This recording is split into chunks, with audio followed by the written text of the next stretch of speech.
ಬೆಳಗಾವಿ ಮಹಾನಗರ ಪಾಲಿಕೆಯಲ್ಲಿ ಕನ್ನಡ ಪರ ಗೊತ್ತುವಳಿ ಅಂಗೀಕಾರ ಮಾಡದಿದ್ದರೆ ಜೂನ್ 4ರಂದು ಕರ್ನಾಟಕ ಬಂದ್ಗೆ ಕರೆ ನೀಡಲಾಗುವುದು ಎಂದು ಹಿರಿಯ ಕನ್ನಡ ಹೋರಾಟಗಾರ ವಾಟಾಳ್ ನಾಗರಾಜ್ ಕರೆ ನೀಡಿದರು. ಮಂಗಳವಾರ ಬೆಳಗಾವಿಯ ಜಿಲ್ಲಾಧಿಕಾರಿ ಕಚೇರಿಯ ಆವರಣದಲ್ಲಿ ಸುದ್ದಿಗಾರರೊಂದಿಗೆ ಮಾತನಾಡಿದರು. ಜೂನ್ 4ರಂದು ಬೆಳಗಾವಿಗಾಗಿ ನಮ್ಮ ಮೈಯಲ್ಲಿ ರಕ್ತ ಇರುವವರೆಗೂ ಹೋರಾಟ ಮಾಡ್ತೇವೆ, ಇದಕ್ಕೆ ನಾವು ಸಿದ್ಧರಾಗಿದ್ದೇವೆ ಎಂದು ಗುಡುಗಿದರು.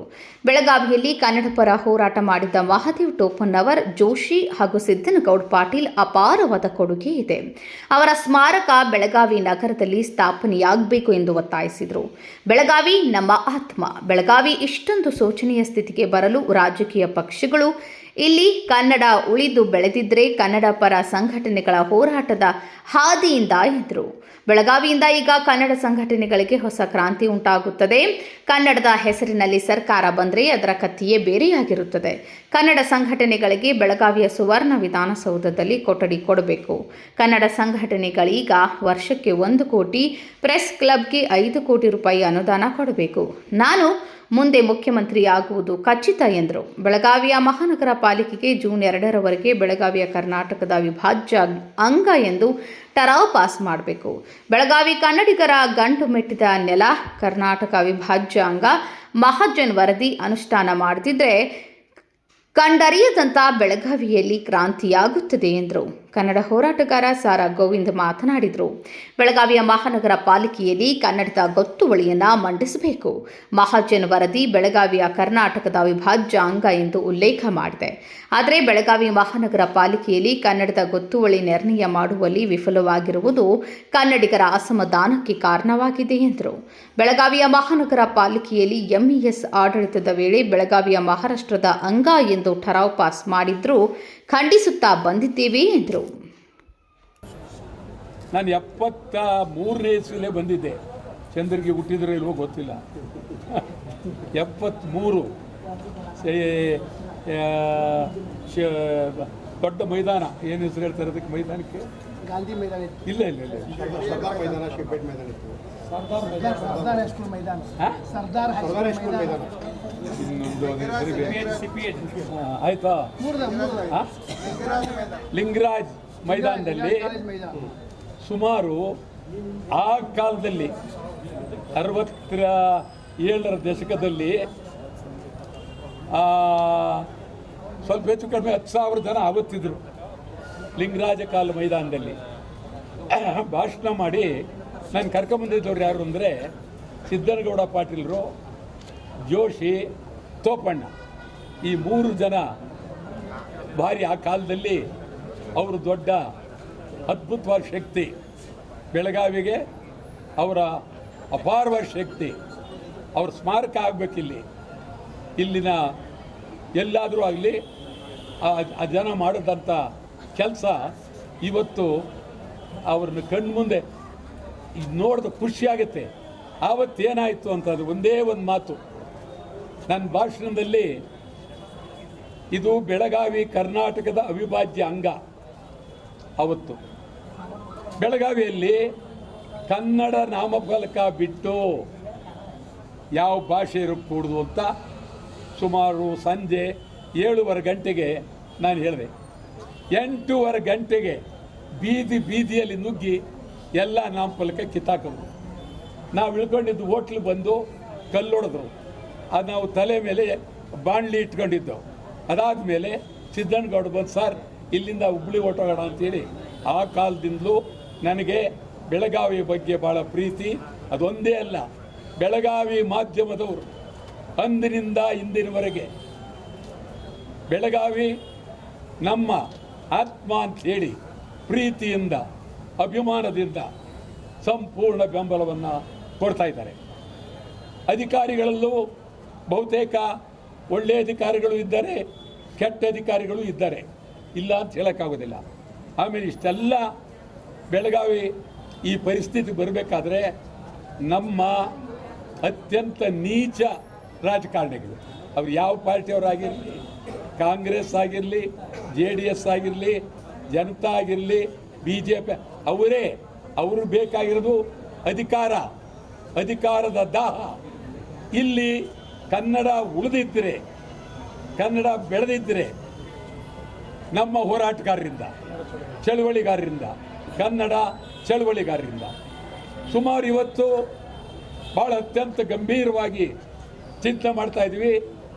ಸುಮಾರು 29ಕ್ಕೂ ಹೆಚ್ಚು ಕನ್ನಡ ಪರ ಸಂಘಟನೆಗಳು ತಾವೇನು ಸೇರಿದ್ದೀರಿ.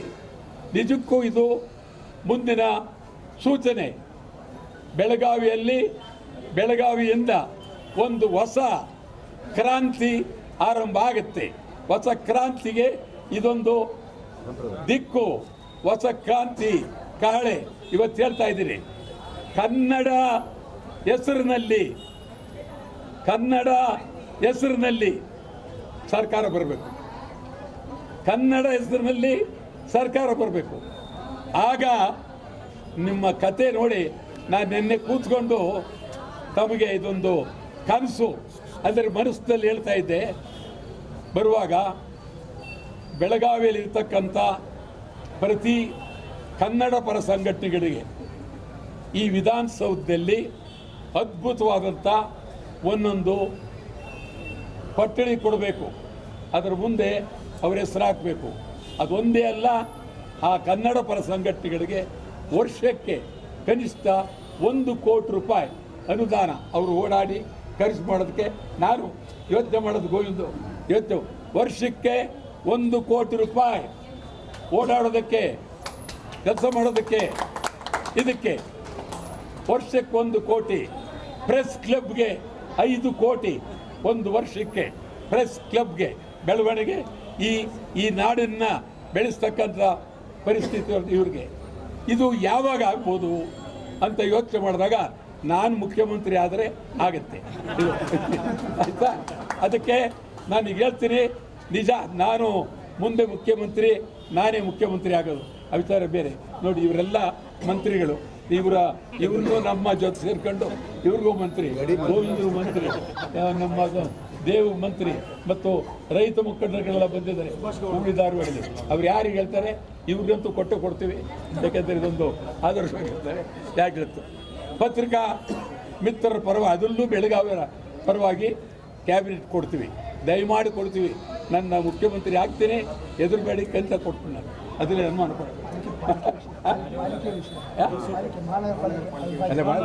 ಗೊತ್ತು ನನಗೆ.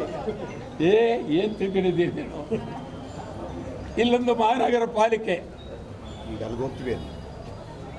ಇಲ್ಲಿ ಮಹಾನಗರ ಪಾಲಿಕೆಯಲ್ಲಿ ಈ ಪಾಲಿಕೆ ಎಲ್ಲಿದೆ,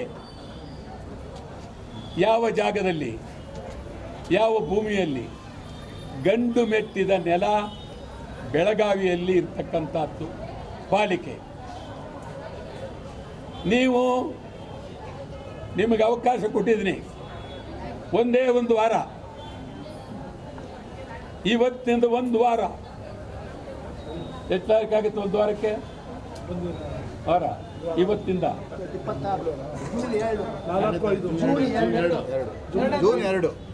ಜೂನ್ 2ನೇ ತಾರೀಕಿನವರೆಗೆ ಅವಕಾಶ ಕೊಟ್ಟಿದ್ದೀವಿ. 2ನೇ ತಾರೀಕಿನೊಳಗಾಗಿ ಅವರು ನಾಮಫಲಕ ಹೊರಗಾಕಿ ಒಳಗೆ ನಿರ್ಣಯ ಮಾಡಬೇಕು. ಇದು ಅವ್ರು ಮಾಡದೇ ಇದ್ದರೂ ಇದು ಕರ್ನಾಟಕ, ಅವ್ರ ಅಪ್ಪಂದಲ್ಲ, ಕರ್ನಾಟಕ ಇದು. ಅವಿಚಾರ ಬೇರೆ. ಆದರೆ ಅವರು ಯಾವ ಪಾರ್ಟಿಯವರಾಗಿರಲಿ, ಗಂಭೀರವಾಗಿ ಬೆಳಗಾವಿ ಕನ್ನಡಿಗರ ಗಂಡು ಮೆಟ್ಟಿದ ನೆಲ, ಇದು ಕರ್ನಾಟಕದ ಅವಿಭಾಜ್ಯ ಅಂಗ. ಮಹಾಜನ್ ವರದಿ ಜಾರಿ ಆಗಲೇಬೇಕು. ಇದು ಹೇಳಬೇಕು, ಒಪ್ಪಿಗೆ ನಿರ್ಣಯ ಮಾಡಬೇಕು. ಮಾಡಲಿಲ್ಲ ಕ್ರಾಂತಿ ಆಗುತ್ತೆ. ಬೆಳಗಾವಿಯಲ್ಲಿ ಕಂಡರಿಯದಂಥ ಕ್ರಾಂತಿ ಆಗುತ್ತೆ. ನಾವು 4ನೇ ತಾರೀಕು ಬೆಂಗಳೂರಿನಲ್ಲಿ ರಾಜ್ಯ ಮಟ್ಟದ ಕನ್ನಡ ಪರ ಸಂಘಟನೆಗಳ ಸಭೆಯನ್ನು ಕರೆದಿದ್ದೇವೆ. ತಾವೆಲ್ಲರೂ ಬರಬೇಕು. ಇದರಲ್ಲಿ ಎಲ್ಲರೂ ದಯಮಾಡಿ ಏನೇ ಆದರೂ ಬರಬೇಕು. ಮತ್ತು ರೈತ ಸಂಘದವ್ರು ತಾವು ಬಂದಿದ್ದೀರಿ, ನೀವು ಸಾವಿರಾರು ಜನ ಸೇರಬೇಕು, ಹೋರಾಟಕ್ಕೆ ನಿಲ್ಲಬೇಕು. ಮಂಗಳವಾರ ಗಡುವು ಕೊಟ್ಟಿದ್ದೇವೆ. ಗಡುವು ನಾವು 4ನೇ ತಾರೀಕು ತೀರ್ಮಾನ ತಗೊಳ್ತೀವಿ. ಅಂತಿಮವಾಗಿ ಅಖಂಡ ಕರ್ನಾಟಕ ಬಂದ್ಗೆ ಕರೆ ಕೊಡ್ತೀವಿ. ಅಂತಿಮವಾಗಿ ಅಖಂಡ ಕರ್ನಾಟಕ ಬಂದ್ ಕೊಡ್ತೀವಿ. ನಿಮ್ಗೆ ಹೇಳೋದಾದರೆ ಬೆಳಗಾವಿಯಿಂದಲೇ ಕ್ರಾಂತಿ, ಅಖಂಡ ಕರ್ನಾಟಕ ಬಂದ್, ಇಡೀ ರಾಜ್ಯ ಎಲ್ಲ ಕಡೆ ಒಂದೇ ಕೂಗು, ಬೆಳಗಾವಿ ಅವಿಭಾಜ್ಯ ಅಂಗ, ಬೆಳಗಾವಿ ಕರ್ನಾಟಕದ ಅವಿಭಾಜ್ಯ ಅಂಗ. ಇದಕ್ಕಾಗಿ ನಾವು 4ನೇ ತಾರೀಕು ಎಲ್ಲ ಕನ್ನಡ ಪರ ಸಂಘಟನೆಗಳ ಸುದ್ದಿ ಕೂಡ ಬಂದಿದೆ. ಎಲ್ಲ ಕನ್ನಡ ಪರ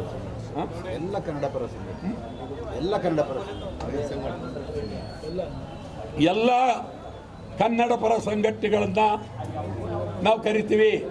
ಇವತ್ತು ಪ್ರವೀಣ್ ಕುಮಾರ್ ಶೆಟ್ಟಿ ಬರಬೇಕಾಗಿತ್ತು, ಬಂದಿಲ್ಲ. ಶಿವರಾಮೇಗೌಡರು ಬರಬೇಕಾಗಿತ್ತು, ಬಂದಿಲ್ಲ. ನಾರಾಯಣಗೌಡರನ್ನು ಕರಿತೀನಿ ನಾನು. ಅದ್ರಲ್ಲೇನು ಇಲ್ಲಿ ಇದೇನು ನಮ್ಮನೆ ಮದುವೆ ಏನಲ್ಲ, ನಾವೆಲ್ಲ ಸೇರ್ಕೊಂಡು ಮಾಡೋಣ, ಒಟ್ಟಾಗಿ ಯುದ್ಧ ಮಾಡೋಣ. ಅದರಿಂದ ಈ ಹೋರಾಟ ಕರ್ನಾಟಕ ಇತಿಹಾಸದಲ್ಲಿ ಎಂದೂ ನಡೆದಿರಬಾರ್ದು. ಈ ಹೋರಾಟವೇ ನಮ್ಮ ಸರ್ಕಾರ ಬರೋದು. ಚಂದ್ರಕ್ಕೆ ಒದ್ದಾಡ್ತಾ ಇದ್ದೀರಿ ನೀವು. ಯಾವ ಪಾರ್ಟಿ? ಯಾಕೆಂದರೆ ನಿಮಗೆ ಕೊಡಲೇಬೇಕು ಅಂತ ತೀರ್ಮಾನ ಮಾಡಿದ್ರು. ಆದ್ದರಿಂದ ಹೋರಾಟ ಇವತ್ತು ನಿಮ್ಗೆ ಹೇಳ್ತೀನಿ. ಇಡೀ ಉತ್ತರ ಕರ್ನಾಟಕ, ಹೈದರಾಬಾದ್ ಕರ್ನಾಟಕ, ಸಮಗ್ರ ಕನ್ನಡಿಗರು ಬೆಳವಣಿಗೆಗಾಗಿ ಕರ್ನಾಟಕದ ಉದ್ದಗಲಕ್ಕೂ ನಿಲ್ಲೇಬೇಕು. 4ನೇ ತಾರೀಕು ರಣಕಾಳೆ ಕರ್ನಾಟಕ ಬಂದ್. 4ನೇ ತಾರೀಕಲ್ಲ, ಅಲ್ಲಲ್ಲ, 4ನೇ ತಾರೀಕು ಕರ್ನಾಟಕ ಬಂದಲ್ಲ, 4ನೇ ತಾರೀಕು ಸಮಗ್ರ ಕನ್ನಡಿಗರ ಮೇಳ ಸಭೆ. ಆ ಸಭೆಯಲ್ಲಿ ತೀರ್ಮಾನ ತೆಗೆದುಕೊಂಡು ಬಂದ್ ಕರೆ ಕೊಡ್ತೀವಿ. ಬೆಳಗಾವಿಗಾಗಿ ಎಂದೆಂದು ನಮ್ಮ ಕೊನೆಯ ಒಂದು ತೊಟ್ಟು ರಕ್ತ ಇರುವವರೆಗೂ ಬೆಳಗಾವಿಗಾಗಿ ಹೋರಾಟ ಮಾಡ್ತೇವೆ. ನಾವು ಅವತ್ತು ನಿಲ್ತೀವಿ.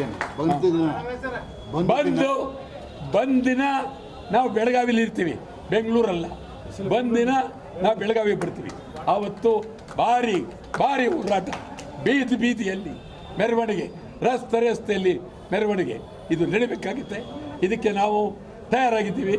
ಇಲ್ಲಿ ಅಲ್ಮಿಡಿ ಶಾಸನ, ಇದೊಂದು ಐತಿಹಾಸಿಕವಾದಂಥ ಕನ್ನಡಿಗರ ಮೊದಲನೇ ಶಾಸನ. ನನಗೆ ಆ ಶಾಸನಕ್ಕೆ ಹಾಲನ್ನು ಉಯ್ತಾ ಇದ್ದರೆ ನನ್ನ ಗಂಟ್ಲಿಗೆ ಹಾಲು ಉಯ್ದಂಗಿತ್ತು. ಅಷ್ಟು ಸಂತೋಷ. ನಾನೇ ಕುಡಿತಾ ಇದ್ದೀನಿ, ಸತ್ಯ ನಾನೇ ನನ್ನ ಮೈ ಮೇಲೆ ಅರ್ಧ ಹಾಲು ಬಿದ್ದರೂ ಅದ್ರ ಬಗ್ಗೆ ತಲೆ ಕೆಡಿಸ್ಕೊಳ್ಳಿಲ್ಲ. ಈ ಹಾಲು ಕನ್ನಡದ ಹಾಲು